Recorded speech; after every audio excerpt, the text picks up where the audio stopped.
Ready, huh?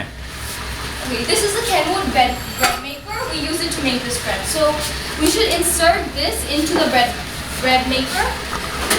Insert it properly where the arrow says so. So now the bread pan is inserted. We close it and then we turn on the switch. And the power switch is switched on until you hear this noise, a beep sound. And then you select to 12. So 12 is selected. Now we set the time where it says 59 minutes. Now we have to start the machine. Now here's the tricky part. This mixture is going to mix, but the problem with this cycle is you have to stir it. Whereas in the one with the 4-hour cycle, you don't have to stir the mixture. So we have to wait for 5 minutes until this mixture is completely mixed and it turns into a dough. And you should use a plastic spatula to remove all the flour from the sides so that it mixes with the mixture. And now the dough is the main part of the bread. If the dough isn't right, the bread won't turn out right. It won't properly rise enough if you're not good with the dough.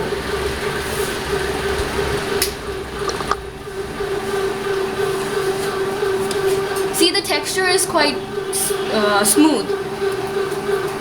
The texture of the dough should always be smooth. It shouldn't be rough. If it's rough, then the bread won't rise at all.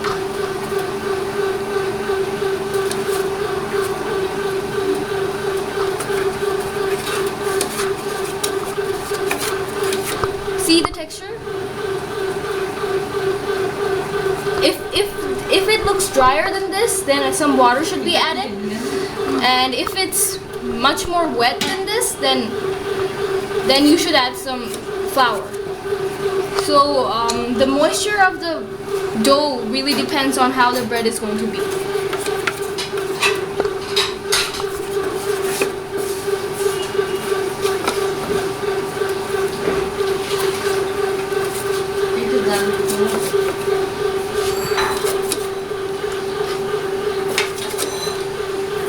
It still looks kind of rough, so this is going to mix until it's going to become a smooth dough.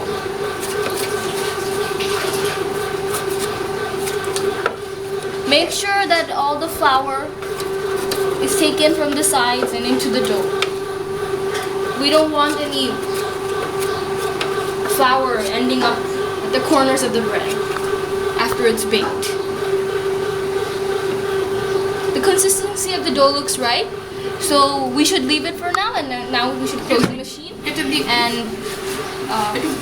yeah, you should add any excess dough. So this is the texture. Now we close the machine and wait for it to bake.